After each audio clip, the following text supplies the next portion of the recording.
Her true story from New York. This mother was told not to attend her son's wedding. Hi, my beautiful family. I speak to you today with a heart full of love, but also with truth. Our channel is built on your strength, your love, and your support. Every story I write is written with tears, with passion, and with prayer for each one of you. But my family, I see the channel going down because many forget to like, many forget to comment. It hurts me because it feels like my hard work is left unseen. I ask you today, not just as a creator, but as your brother who truly loves you. Please, whenever you watch, give your love back. A simple like, a simple comment keeps this family alive, keeps our light shining, and gives me the power to bring you more and more beautiful stories. May God bless every woman in this family with honor, with dignity, and with unshakable strength. May every man be blessed with wisdom and respect. May our children rise higher than mountains, and may every home be filled with endless love and peace. Amen. If your heart is true, write present. If your love is real, write in the comment where you're watching from.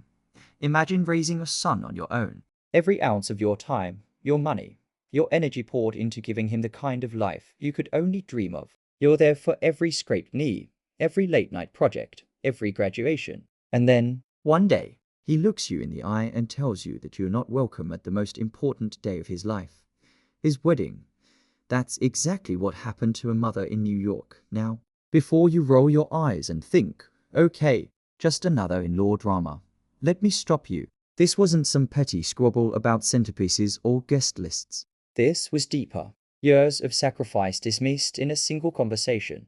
A lifetime of love overshadowed by status, appearances, and a family that decided she simply didn't belong. The moment she found out is seared into her memory. Her son's voice was calm, almost rehearsed. "Mom, I think it's best if you don't come. It'll just keep things simpler." Imagine that. As if erasing his own mother from the picture would somehow make the day simpler. She sat there, stunned. The room around her blurred. For years, she had believed they were a team, mother and son, against the world. But in that instant, it was like someone had slammed the door shut on decades of sacrifice. And yet, this story isn't about her sitting quietly in the shadows. Because here's the thing about people like her, people who have spent their lives being underestimated, overlooked, or treated as if they don't belong. They learn how to survive. They learn how to wait. And when the time comes, they know exactly how to strike. This wasn't just about a wedding. It was about a mother who gave everything, and a family who thought they could erase her without consequence. They were wrong. So buckle up. What started as heartbreak twisted into something far more satisfying. Revenge didn't just arrive, it arrived cold, calculated, and devastatingly precise. And before we dive in, let me just say this. If you love stories where justice isn't just served, it's chilled and plated with silver, please hit that subscribe button. These videos take hours of writing, editing, and honestly, emotional recovery from the second-hand rage. Your support seriously means the world, because what you're about to hear, it's not just a story. It's a warning, a reminder that the people you step on, the ones you think are too ordinary to matter, often hold the sharpest knives. And for this mother, being told not to come was only the beginning. Her name was Nora, and if you ask anyone who knew her back then, they'll tell you the same thing. She worked harder than most people thought humanly possible. She lived in a modest two-bedroom apartment in Queens, raised her son Daniel almost entirely on her own, and survived on a cocktail of grit, stubbornness, and cheap coffee. Nora wasn't just a MOM, she was a one-woman army. 2 jobs, sometimes 3. Morning shift at the diner, evenings cleaning offices, and weekends taking whatever overtime she could grab. She skipped vacations, skipped birthdays of her own, even skipped meals at times just to make sure Daniel never went without. And Daniel, he was her pride, her reason, the one thing that made the grind bearable. She wasn't perfect, but she was present, always. Picture this. Middle school gym, squeaky sneakers on hardwood, parents half asleep in the bleachers. And there's Nora still in her diner uniform, apron balled up in her lap, hair pulled back from a 14-hour shift, eyes glued to the court, cheering like he was in the NBA Finals. It didn't matter if she was running on 3 hours of sleep. She was always there, always, and Daniel knew it. At least, back then he did. As he grew, Nora carried the weight without complaint. School tuition, she hustled. College applications, she pushed him forward. When he got into a decent university, She cried not because of the prestige, but because she knew every mop bucket, every plate she scrubbed, had helped get him there. For years, it was just the two of them against the world. And if you told Nora then that one day Daniel would let her down in the cruelest way imaginable, she'd have laughed. Her son would never do that. Not Daniel. But life has a way of testing the things you believe most. Enter the bride's family. If Nora's world was built on grit and sacrifice, theirs was built on marble floors and country club memberships, old money, expensive tastes, people who treated their status like armor and their wealth like a weapon. The first time Nora met them, she showed up in her best outfit, neatly pressed slacks, a blouse she'd bought on sale, but kept spotless. She wasn't flashy, but she carried herself with pride. She thought that would be enough. It wasn't. You could feel it the second she walked in. The glances, the polite but icy smiles, the way conversations shifted when she tried to join in. They didn't need to say it out loud. She didn't belong. One of them even let it slip, half under their breath. She's sweet. Just not really our circle, our circle. As if humanity had entry requirements, Nora didn't flinch. Not on the outside. She dealt with worse from customers, bosses, strangers on the subway. But inside, it stuck. Because this wasn't about her anymore, it was about how they saw Daniel. And by extension, how they saw her role in his life. And the more time passed, the clearer it became. Invitations to planning dinners arrived late. Her opinions about venues or menus were brushed aside with phrases like, "Oh, don't worry, we've got it covered." Little by little, she was pushed to the edges, like a blurry figure in the background of a photo. At first, Nora told herself not to overthink it. Families get stressed during wedding planning. Tensions rise. Maybe she was being sensitive, but deep down, she knew. This wasn't stress. This was exclusion, served cold. One subtle cut at a time. What makes this sting even more is that Nora never wanted to compete. She wasn't trying to outshine anyone. All she wanted was to be part of her son's joy, to witness the moment she'd been working toward all those years, to stand quietly in the background if she had to, smiling, knowing she'd done her job as a mother. But the bride's family, they weren't about to let her have that.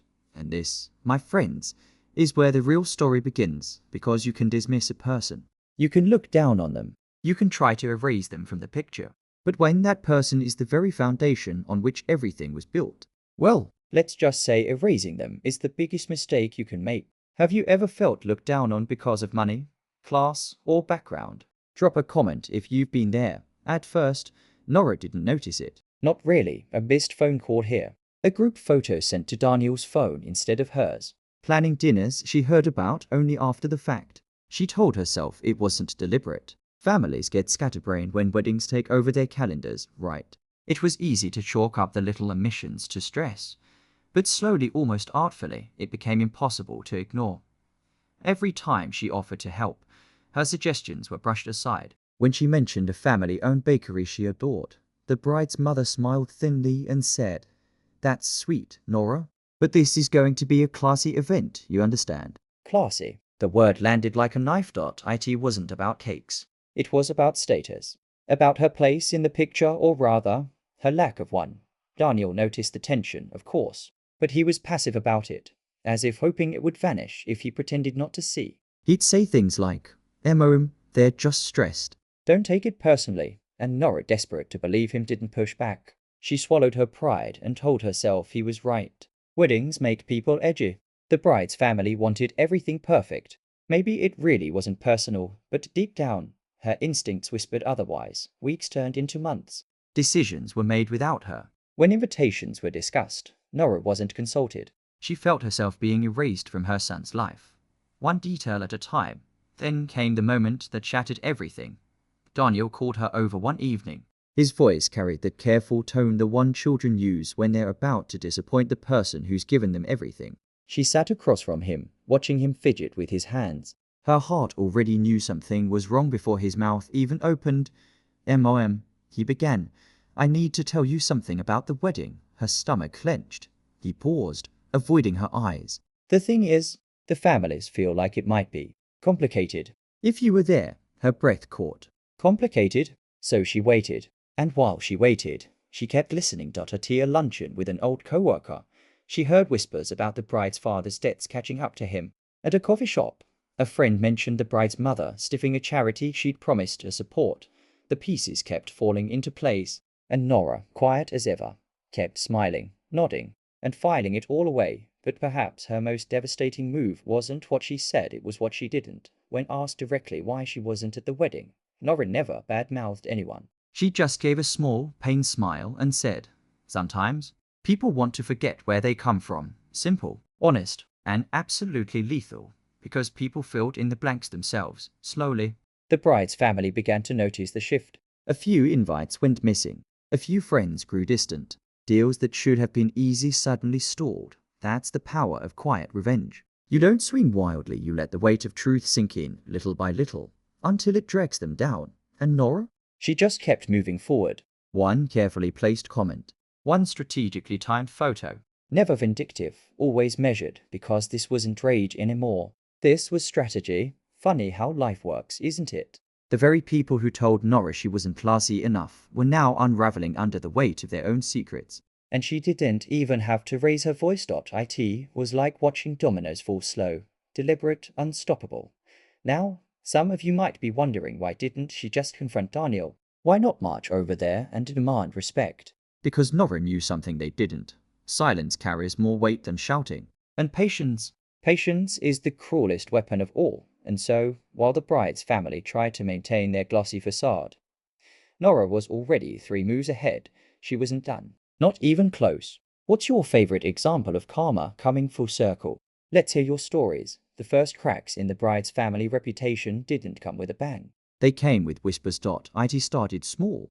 A caterer, one of the high-end vendors the bride's mother boasted about, was overheard complaining at another event. Something about invoices always being late, about promises that never lined up with payments. At first, people shrugged it off. Rich families play loose with money all the time. But then a florist said the same thing. And then a photographer. Patterns began to form. Meanwhile, Nora stayed quiet, dignified. She never had to raise her voice, others did it for her. At dinner parties, polite smiles masked discomfort. Someone would casually mention how odd it was that Daniel's mother hadn't been at the wedding. Another would whisper about how the bride's father had rubbed them the wrong way in business.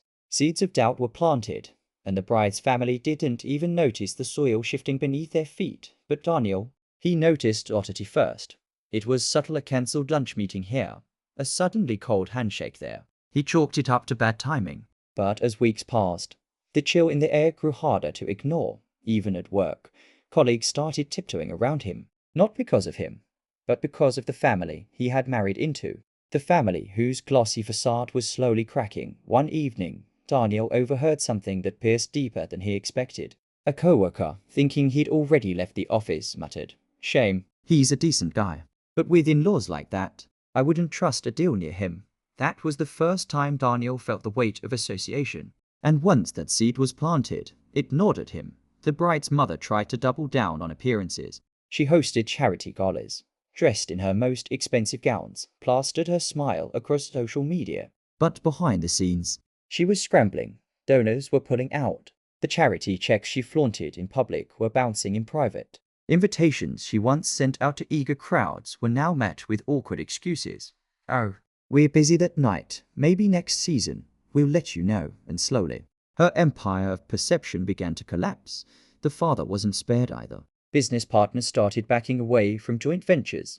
A particularly ugly rumor surfaced that he'd leveraged someone else's investment, skimmed off the top, and never made good on it. Nobody wanted to be the next victim. Deals dried up faster than he could spin excuses. Meanwhile, their daughter Daniel's bride wasn't the picture-perfect angel anymore. Someone unearthed whispers about her internship scandal. A few pointed comments online turned into threads. Threads became stories. Stories spread like wildfire. And for a family obsessed with image, that was the worst punishment of all. And Nora, she never gloated. Not once. She continued her life quietly, attending church, catching up with friends, even volunteering at local events. If anyone asked about Daniel, she gave the same soft smile and said, "I love my son. I just hope he remembers who stood by him." No accusations. No theatrics. Just a calm truth that carried more weight than any rant could. For Daniel, the silence became deafening. He watched as the people who once praised his in-laws now kept their distance. He saw the unease in his co-workers' eyes, the hesitation in conversations, the shifting of loyalty, and in private, he started to question.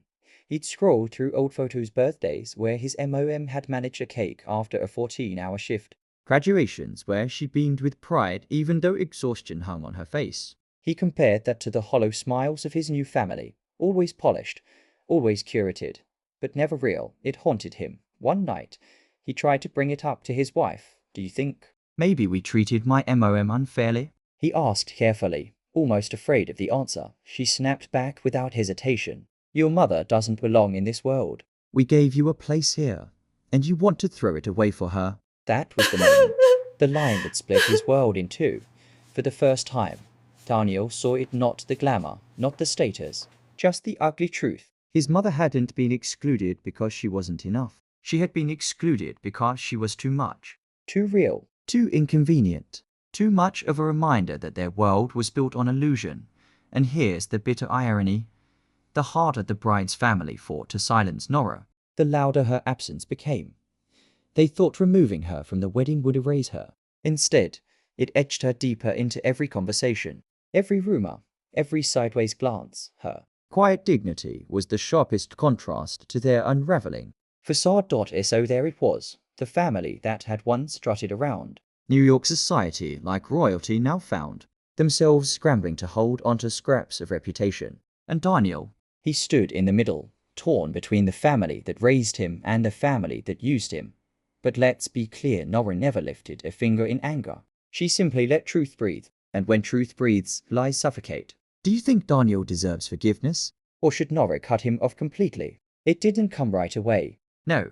Letters like this never arrive in the heat of victory. They arrive in the quiet after the dust has settled. Weeks had passed since the wedding. Months, even. By then, the shine of the bride's family had dulled, and the whispers had grown into stories people no longer bothered to whisper. That's when it came.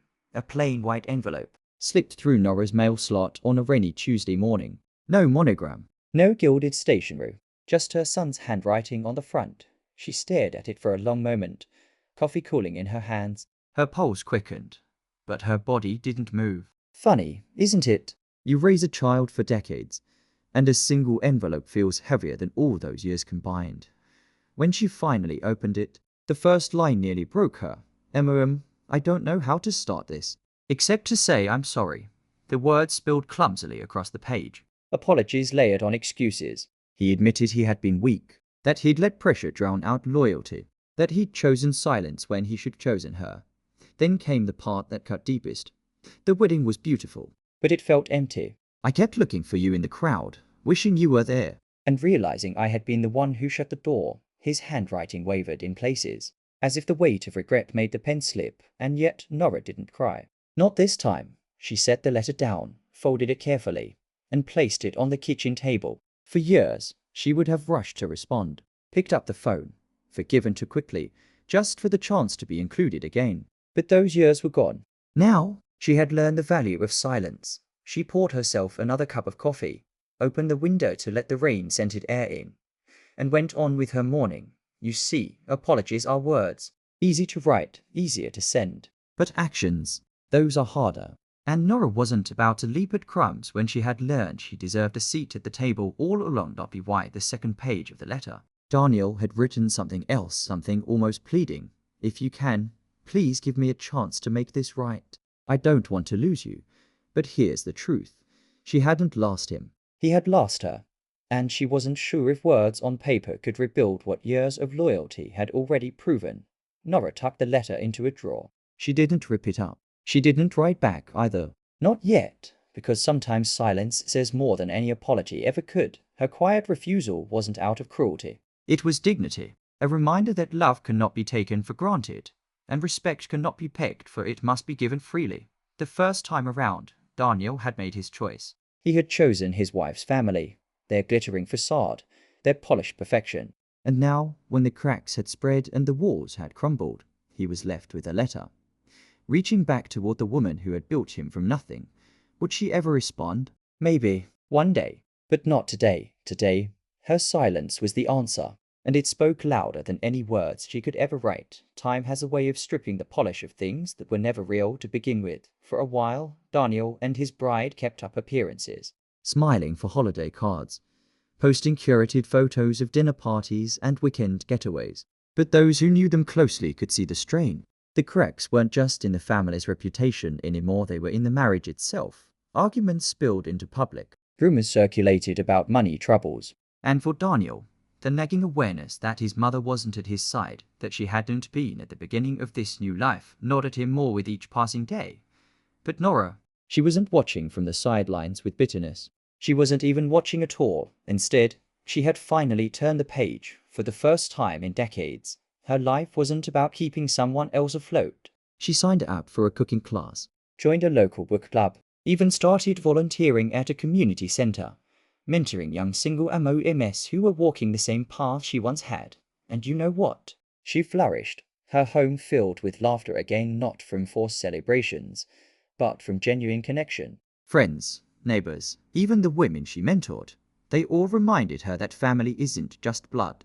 It's the people who choose you, who see your worth without condition. It didn't mean Daniel stopped trying. Every so often, another letter arrived. Some were longer, some shorter.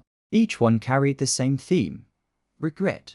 She read them all, but she didn't answer. Not yet. Because forgiveness, she realized, wasn't about wiping the slate clean. It was about deciding who deserved a place in her future. And until Daniel showed her more than words, until he proved he could stand up for her the way she had always stood up for him, silence was still her boundary. There's a certain beauty in that kind of boundary. For years, Nora thought love meant sacrifice, that if she gave enough, proved herself enough, she'd earn her place. But this chapter of her life, it taught her something different. Love isn't about begging for scraps.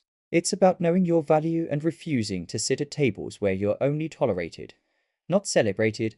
One evening, after a long day at the community center, Nora sat with a cup of tea by her window. Rain tapped gently against the glass, the city lights flickering below. She thought about all she'd lost and all she gained. Her son's absence still hurt, but it no longer defined her. The ache had softened into something manageable, something she could carry without breaking, because in rebuilding her own life, she discovered something powerful. Peace, not revenge, not vindication, but peace. And that's the real ending here. Not the scandal, not the downfall of a wealthy family, but a mother once erased, choosing to write her own future in bold ink. So, what's the takeaway? It's this: forgiveness isn't pretending the past didn't happen. It's deciding who deserves a future with you. And Nora, she chose wisely. What do you think? Should Nora eventually forgive Daniel? Or is silence the truest form of closure? Drop your thoughts in the comments. In the end, Nora didn't need a dramatic showdown or a public takedown. Her victory was quieter, more enduring. She refused to beg, she refused to shrink, and she built a life that no one could take from her. That was the real win. Because here's the truth: revenge doesn't always look like slamming doors or shouting matches. Sometimes it's as simple and as powerful as walking away with your dignity intact. Nora's strength wasn't in destroying what wronged her. It was in refusing to be destroyed by it. And honestly, that's the kind of story that stays with you. You proved something we all need to remember. Boundaries are not walls, they're bridges back to ourselves. By choosing herself, she didn't just survive, she rose. And isn't that the sweetest form of revenge? If you found this story as cathartic as I did, please hit like, leave a comment, and subscribe. It takes hours to write these scripts, sift through details, and bring these stories to life, and your support helps us keep doing what we love. So tell me, what would you have done in Nora's place? Would you have answered Daniel's letters, or let silence speak louder? I'll be reading your thoughts in the comments. Until next time, this is Ellie, signing off with one last reminder: sometimes the strongest voice is the one that chooses not to speak. He nodded quickly, as if rushing through would make it less cruel. They just think it'll be simpler if you don't come. I don't want drama, MOM. You understand, right? Simpler. There it was again, that same word, like a verdict.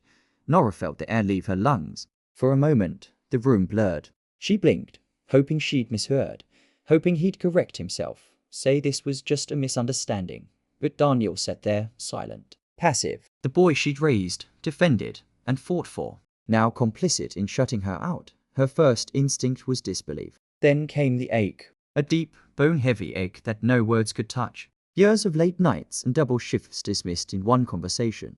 Every sacrifice, every skipped meal, every cheer from the bleachers erased.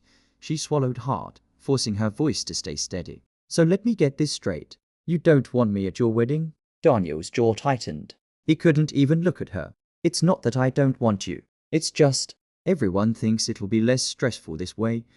Nora let out a laugh. Sharp, bitter, less stressful. Right. God forbid the woman who raised you shows up. He winced, but said nothing, and that silence hurt more than the words. She left that night without a scene. No shouting, no tears in front of him, just quiet steps to the door. The weight of betrayal pressing down on her chest in the hallway. She stood frozen, her hand against the wall, trying to steady herself. This wasn't just about missing a wedding. It was about losing her place in her son's life and realizing he had chosen comfort with them over loyalty to her. Now, I don't know about you, but I have to ask, would you swallow that kind of humiliation just to keep the peace? Or would you draw the line and make it clear that your dignity is not negotiable? Would you go along with this for the sake of keeping peace? Or would you draw the line? Because here's the truth. Nora thought she knew pain. She thought she knew sacrifice. But nothing prepared her for the moment her only son told her she didn't belong. And what she didn't know then was that this heartbreak was about to spark something far colder. Something the bride's family never saw coming. The morning of the wedding arrived bright, crisp and cruel. In another life, Nora would have been bustling around, pinning boutonnieres, fussing over her son's tie, slipping tissues into her purse for when the vows made her cry. Instead, she sat alone in her small apartment, the blinds half drawn, a mug of coffee gone cold in her hands. She tried not to think about what was happening across town. The ceremony, the flowers, the carefully staged photographs. But how do you silence a mother's imagination on her child's wedding day? Every detail played out in her mind, vivid and uninvited. Her son, Daniel, standing at the altar in a suit she never got to see, smiling for pictures, his bride on his arm, her family beaming in the front row as if they'd carried him there themselves. And Nora, absent, invisible, like she'd never existed. Meanwhile, the bride's family worked overtime to project perfection. Social media flooded with curated snapshots, lace and pearls, champagne toasts, choreographed joy. A tableau of unity and wealth. To anyone scrolling, it looked flawless. But if you looked closely, something was missing. Someone was missing, and yet, no one in those photos seemed to care. The call started mid-dash afternoon. An old family friend, her voice puzzled. Nora, are you running late? I didn't see you in the pictures. Another chimed in. We thought maybe you were sitting in the back. Didn't want to bother you, but... Each question cut deeper than the last. She could hear it in their voices, the confusion, the unspoken judgment. Why wasn't the mother of the groom at her own son's wedding? What could Nora possibly say? That she wasn't invited? That after decades of sacrifice, her son had let her be erased from the biggest day of his life? She couldn't bear to admit it out loud. Not yet. So she muttered excuses. A stomach bug. A scheduling mix-up. Lies that tasted like ash on her tongue. And when she hung up, the silence pressed in heavier than before. Across town, champagne glasses clinked. Speeches were made. Daniel's smile stretched wide for the cameras. A performance polished to perfection. In photo after photo, he looked like a man who had everything except the woman who made that life possible. It was almost poetic, because behind the glittering facade, there was a hole no amount of wealth could fill. And everyone who mattered, everyone who really knew, would eventually see it. Nora sat by her window as dusk settled over the city. She watched strangers pass by on the sidewalk below, dressed for dinners, dates, their own little milestones. She wondered if any of them could sense the war happening in her chest. The ache of betrayal laced with something sharper. Humiliation has a way of clearing your vision, and as she sat there, the sting of exclusion shifted, hardened, turned into something else entirely. Resolve, because here's the thing about trying to erase someone. You often give them more power than you realize. And by shutting Nora out, by denying her a seat at the table, the bride's family had handed her something priceless. A weapon sharper than rage, quieter than bitterness. A reason, and this is where everything changed. Because what they didn't realize was this: by trying to erase her, they handed Nora the sharpest tool for revenge. If you were in Nora's shoes, what would you do next? Nora didn't scream. She didn't beg. She didn't even send a text on the wedding day, and that silence, it rattled her more than tears ever could, because Nora knew herself. She was the type to fight for what she loved, always had been. But this time, something inside her went still. Cold. If they thought they could erase her, fine. She would let them believe it. For now, revenge doesn't always start with fire. Sometimes it begins with a whisper. Nora began small. Phone calls to old friends. Catching up over coffee with neighbors who still remembered when Daniel was a kid playing stickball in the street. She didn't pry, at least not openly. She listened. She asked casual questions. And people, as they always do, gave more away than they realized. Soon, a picture of the bride's family began to form. Turns out, that shiny veneer of class was cracked in more places than one.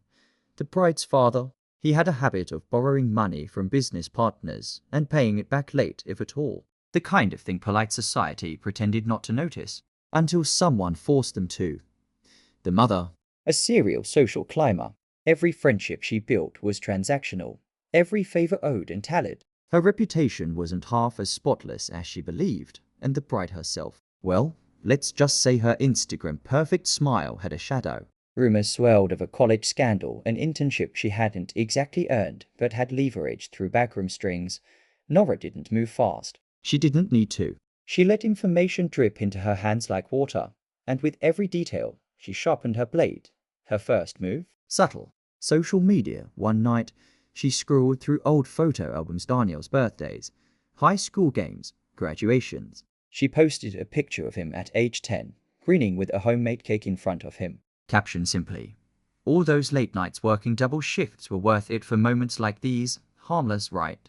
Sweet, even. But the people who really knew Nora read between the lines. They remembered who raised Daniel. They remembered the sacrifices. And they started asking quiet questions of their own. Questions that didn't paint the bride's family in a flattering light. Here's the thing about reputation. It's fragile. One whisper can turn into an echo into a chorus. And once it spreads, it's impossible to contain. By the time Nora shared a second photo, a shot of her at Daniel's college graduation, exhaustion clear on her face but pride shining brighter, the narrative had shifted. People weren't just seeing the perfect wedding on Instagram. They were seeing what was missing from it. Wait, why wasn't she at the ceremony? Wasn't she the one who raised him? Doesn't sit right with me. The bride's family wanted a spotless image. Instead, Nora had given the world context. Of course, she wasn't done. She knew better than to go public with everything she'd learned not yet. Timing was everything. Too soon, and it looked like bitterness. Too late, and the moment passed.